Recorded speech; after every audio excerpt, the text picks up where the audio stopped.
Welcome to WizeUp. I'm Paul Arthur. Today I want to talk about the federal election. What are the main issues? Why have we gone from a 20-point conservative lead to perhaps a statistical tie now, or even a lead for the Liberals? So what's going on? Our guest today has some good insight on this. Vince Byfield. Most of you will probably recognize that name. If not, he's, I guess, probably best known as the son of the late Ted Byfield, a very staunch conservative journalist, a legend, really, in Alberta politics. And he was also the publisher of the Alberta Report. I remember growing up that my dad would have a copy on the table, Vince has also been involved in Alberta politics over the years. He's a guest columnist for various publications. He's also the executive director of SEARCH, which stands for Society to Explore and Record Christian History. And they've actually published a set of 12 books. I've got some of them in my office here. And it's called The Christians, Their First 200 Years, and that is available at thechristians.com. Sorry, what did I say there, Vince? You said their first 200 years. Oh, did I say? Oh, my, yeah. And we've been around a little longer than 200 years. Yeah, 2,000, yeah. Oh, man, that's funny. So, but yeah, wonderful books. They really are. So, you know what? I would just encourage our viewers to take time after the interview here today and just check out thechristians.com. So Vince, good to have you with us. Thanks for taking time for us here. How do we go from a 20-point, conservative lead to, again, maybe a statistical tie? Some the surveys show that it's actually a liberal lead. So what happened there? Well, I'm sure, Paul, you know that the one poll that really matters is the one on election day. Isn't that the truth? What is it? Lies, damn lies, and statistics. Yeah. And there's. It seems a little odd to see the polls climb so dramatically right at the beginning of January, right at the time when Mark Carney was essentially announced to be the anointed new leader of the Liberal Party. So, and I understand that there's now, when you look, most people, when they're looking at those polls, they go to a website called 338. Right. And 338 offers an amalgam or a combination or averaging of a bunch of political polling. And there's a new player there. It's Liaisons Canada, I believe, or something. And they have been putting out an awful lot of polls, like one every 2 days, it seems. Oh, okay. And they are a little suspicious. The people behind it look to be pretty heavy-duty Liberal supporters, kind of like the folks behind ECOS, which is another one. And so I wouldn't put a whole lot of stock in those polls. So you're saying they might be skewed a little bit? Okay. Yeah, I think just a wee bit. I would look at more tangible things like crowds. How many people are showing up at events? Oh, that's, interesting. I think, more substantive anecdotal evidence than showing up and playing hockey with the Oilers or getting yeah. And I suppose I was going to say, and I suppose the NDP support that has really been drifting away, much of that has gone to the Liberals. That's probably a big part of that as well, right? Oh yeah. What I do think we're seeing is we're moving more and more into a polarized political arena. The NDP and the Liberal vote is starting to merge, much like it has over the last few years, with the two leaders essentially working in concert with one another. So I think it makes sense that those voters are naturally, when it starts to get close, they're going to start coalescing under one party banner, not the other. Right, and that's likely going to be. So it looks like the Liberals are the one that they're For sure. Yeah, it's a two-horse race. That seems clear. Many people believe the main election issue is, who's going to best stand up to Trump and the whole tariff war and so forth. They may be right. Your thoughts on that? Well, that definitely seems to be the thing that everybody's talking about are the tariffs. I try to see things from the Alberta point of view, the Alberta lens. What's in it for Alberta? That's generally my highest priority. And I think we're very lucky to have a premier who thinks in the same fashion right now. So the tariffs are obviously a concern. It is a pretty substantive change. I do think tariffs are here to stay. Oh, really? I do believe that they are. They have been around. If you know your history, tariffs in the late 19th century were the main or one of the largest forms of government income for the American government at a time when they were most productive. And it should also be pointed out at a time when there was zero income tax. So I think what Trump is trying to do here is shift away from having to rely in terms of the government expenses on income, be it personal income or corporate income, and shift it over to tariffs. So I think that they're likely here to stay. Wow. Okay, that'll be very interesting to see if that turns out. Okay.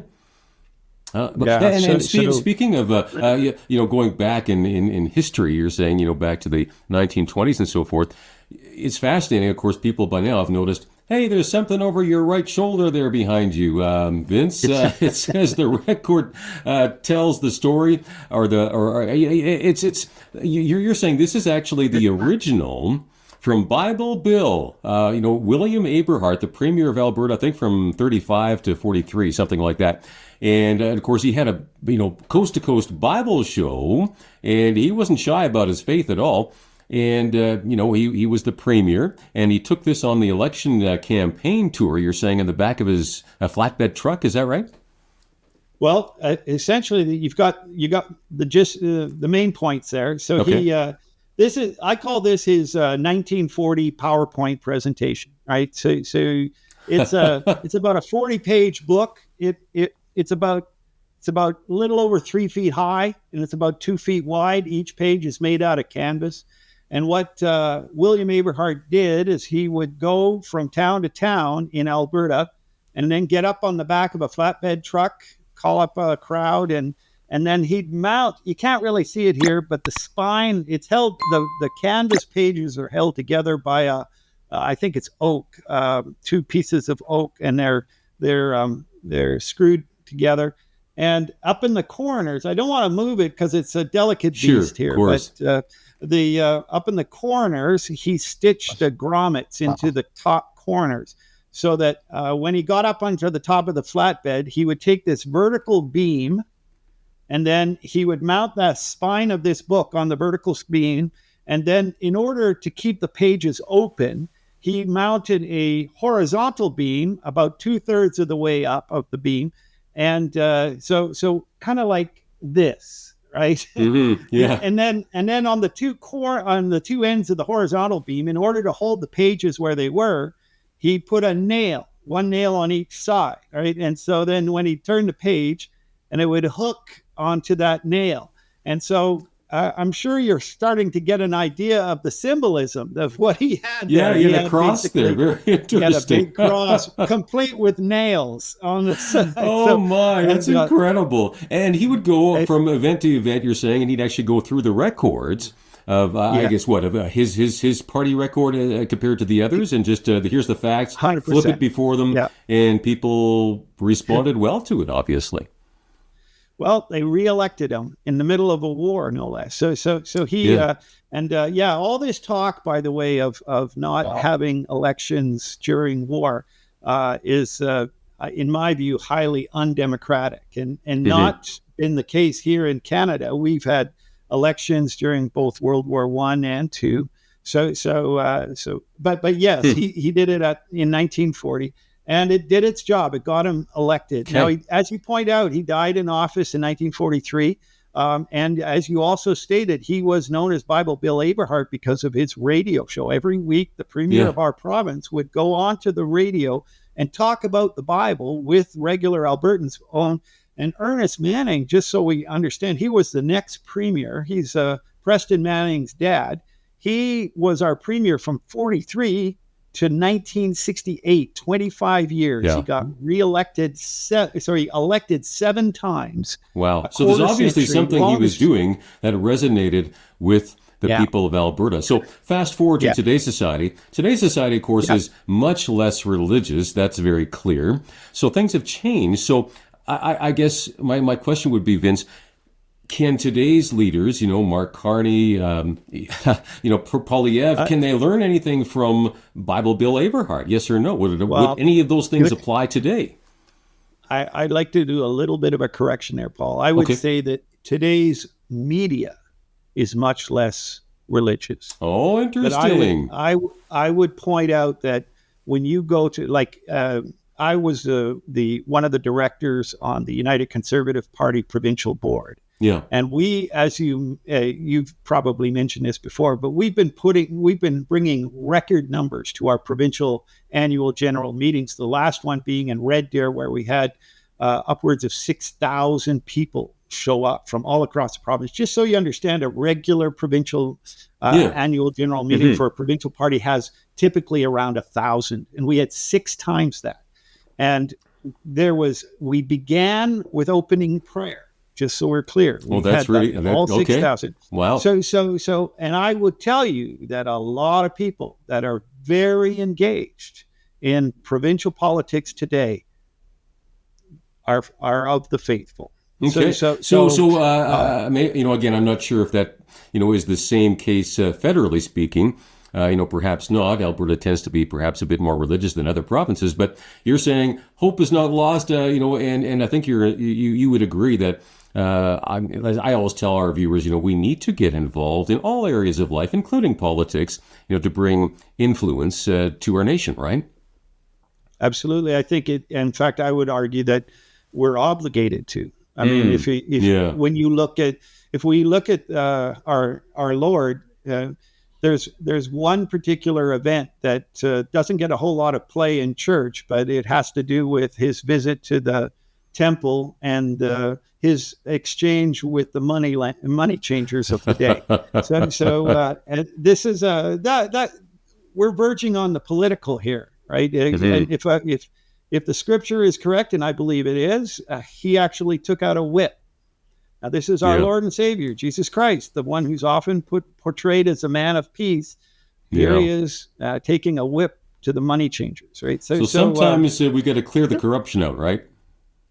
Absolutely. I think it's our job, it's our responsibility, not only to our own families, but also to our fellow Canadians, right? That's what Aberhart did and Manning did. And I have to say, I think that's what Danielle's doing right now. So.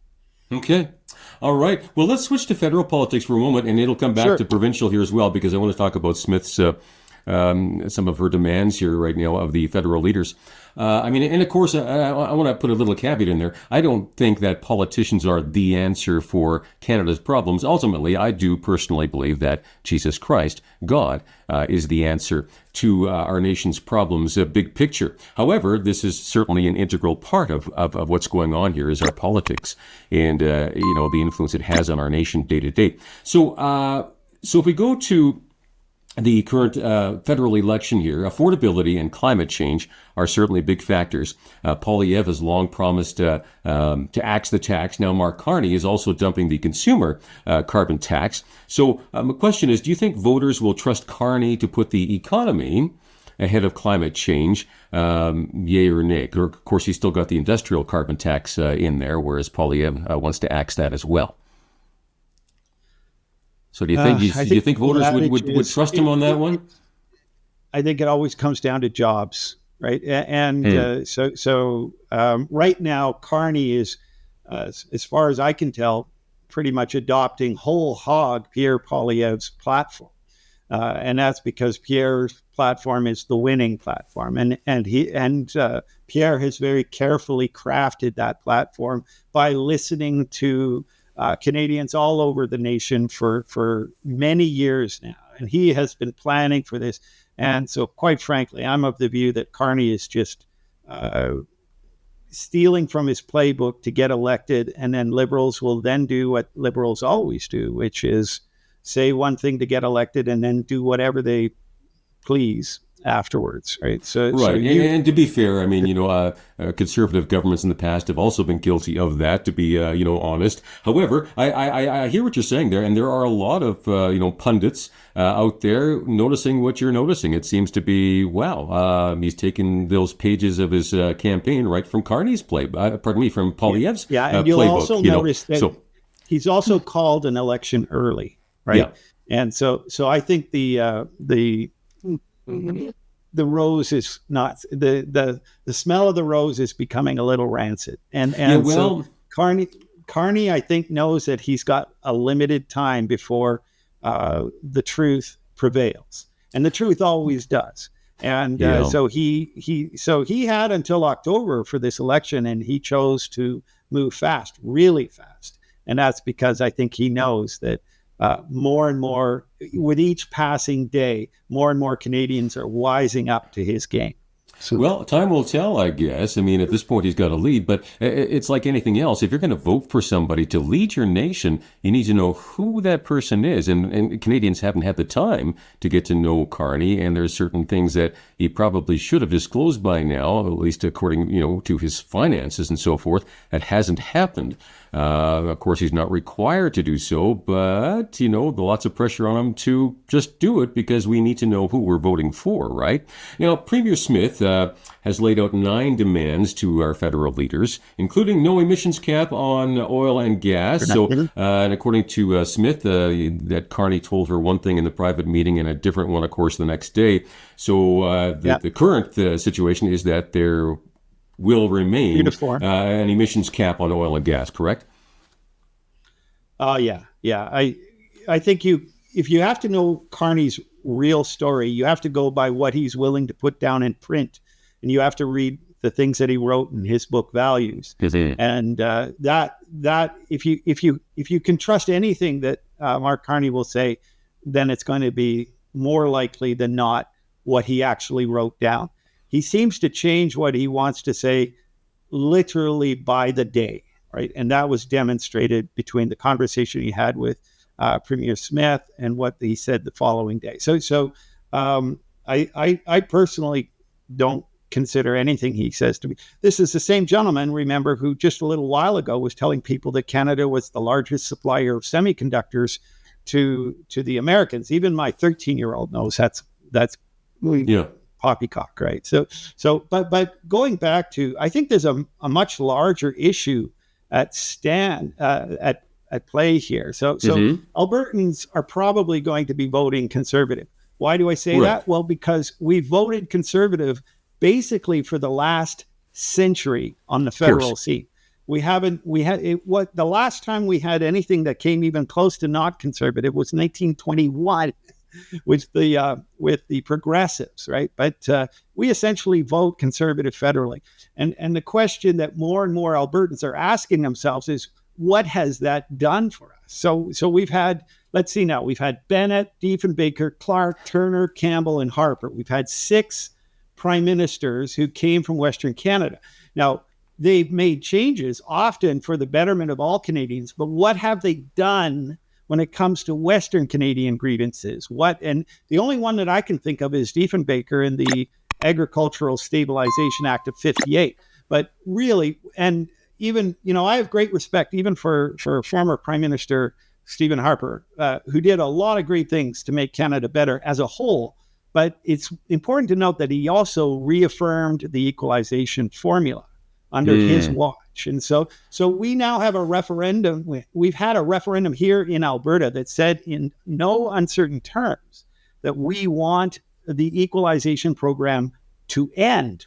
And yet Pierre Poilievre, to my knowledge, has yet to commit to that destruction. That's part of the problem, is just the way our nation is set up, right? We have the population centers in Quebec and Ontario, and ultimately, if you want to win an election, you have to please those voters, and if you want to stay elected, you got to put a lot more weight on their demands than on Alberta, right? That's just so nothing's going to change, I don't think, unless there's, again, perhaps a separation or threat of separation. And very interesting to hear. That's what I was getting to. Well, I was going to ask you, because Premier Smith is basically saying, here's the 9 demands, or else what? Right. Or else, hey, we could put a referendum here, right? Well, I think so. So the or else is being decided. The beautiful thing about Danielle Smith is that she listens to Albertans. She spent the whole summer going all across the province, talking to Albertans over and over. And so I think she's done a phenomenal job. She is probably the best example of a servant leader that we have seen in decades, right? I put her I still leave top spot for Ernest Manning and William Aberhart, but Danielle Smith, I think, is right up there. She's a huge. Well, you know what? I do appreciate Danielle Smith as well, and I've been to some of her meetings she's had locally here, and she did really seem to genuinely listen to the concerns people were presenting to her. She does. I have to give her points for that. Of course, at the same time, but I want to. I was going to say, at the same time, there's certainly a whole bunch of Albertans who might see her as the wicked witch of the West, you know. So a little more history, Paul, just if I can fit it in.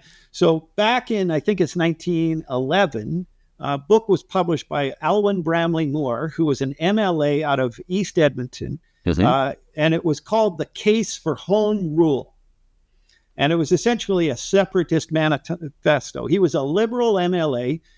He paid the ultimate price. He died on the front lines of the Great War, the World War I, in the front. But he was our first advocate. But back then, the number of separatists in Alberta, because we were a fresh province, you could probably count on one hand, he being one of them. But he sensed that Albertans were being given a raw deal, that there really were two types of provinces. There was Ontario and Quebec, and then a sub-province, and we were in that category.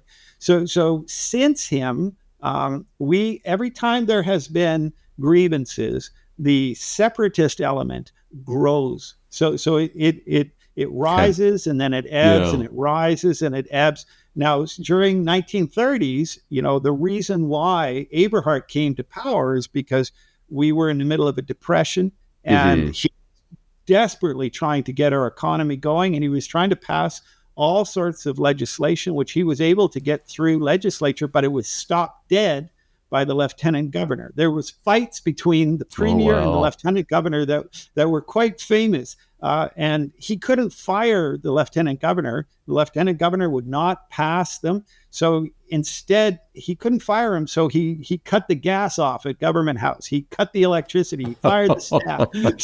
Oh my goodness! So that was. But at that time, separatist sentiment inched up again, right? And then we have the whole Trudeau and National Energy Program inched up again. Then we had the No More Pipeline Bill so you see this kind of ebb and flow, this desire for. But let me ask you. Time it rises. Yeah. So I mean, clearly, if Carney were to win, then we're going to see that rise for sure. It might decrease, 100%. If Poilievre wins. But let me just ask you, what are you've got your ear to the ground. What are you hearing from Albertans? Is there enough appetite? If there was a referendum held next week, do you think Albertans would actually vote in favor of separation? No. Okay. No, I don't think they would. But what I'm getting at is that with each one, what I have sensed is a doubling. So each time there's these grievances have risen, when it goes back down. So the last time I saw a poll about 4 years back now, I think it was an Angus Reid poll, right? This was not something local. It was an Angus Reid poll, and it put separatism sentiment in Alberta at close to 40%. Wow. And what I'm telling you is each time we've had these grievances happen, it doubles. So what's double of 40? 80. Well, that would be incredible if something like that happened. Wow, we'll keep an eye on that. So what's holding it back? When you go into the rural areas, separatist sentiment is much higher, and that's because you've got much more a situation of more multi-generational Albertans happening. The thing that's holding separatism back in Alberta are the cities, and especially the immigrant populations, the new Canadians, the new Albertans. Interesting. But this is the new thing in the mix, and that's this whole 51st state. So you got to ask yourself, when I've asked new Albertans who've come here from wherever, Africa, Asia, I asked them, when you were still living over there, which country did you want to live in? Did you want to live in Canada or did you want to live in the United States? Guess where almost all of them said their first choice was? I'm not sure. What did they vote for? U.S. They all wanted to live in the U.S. Well, almost all the time. Oh, the land of opportunity, right? Yeah, I mean, sure, exactly. Live the dream. Now those people are hearing President Trump talking about, I think Alberta would be better off if it were a state, right? Wow. And they're thinking that's what we wanted in the first place. Now our kids could possibly. So Rachel, let me sort of cut you off here. I'm just looking at the clock ticking here. I want to get your quick opinion here. I guess what should voters be looking for in a prime minister? I mean, what kind of character qualities should the leader of our nation possess? Well, of the two candidates, the one that you have to be able to trust them. You have to be able to count on their word. And I'm afraid of the two that we're listing here, Mark Carney's word literally reverses like a 180 the next day. So as far as I'm concerned, he's not. There's really no contest here. The one that is the better choice of the two by a country mile is Pierre Poilievre. But the problem that we have here in Alberta is that with this whole thing, if we are now, Canada itself is at a crossroads in terms of holding together. And I do believe that if Mark Carney gets elected, we will see separatism here. And by the way, I separate the two, separatism. So Rachel, I wanted to get to that. Rachel Parker, formerly of True North, did a poll. She got into... and my clock is totally running out of time here. I got to leave it there. I'm sorry. We might have to get into the program on this here. But Vince, thanks so much. I want to steer people to your website. Again, thechristians.com. Great set of books there. And I just want to encourage people to vote and to pray for our country. All right. Tell your friends about us, wiseup.ca. Make sure you hit subscribe.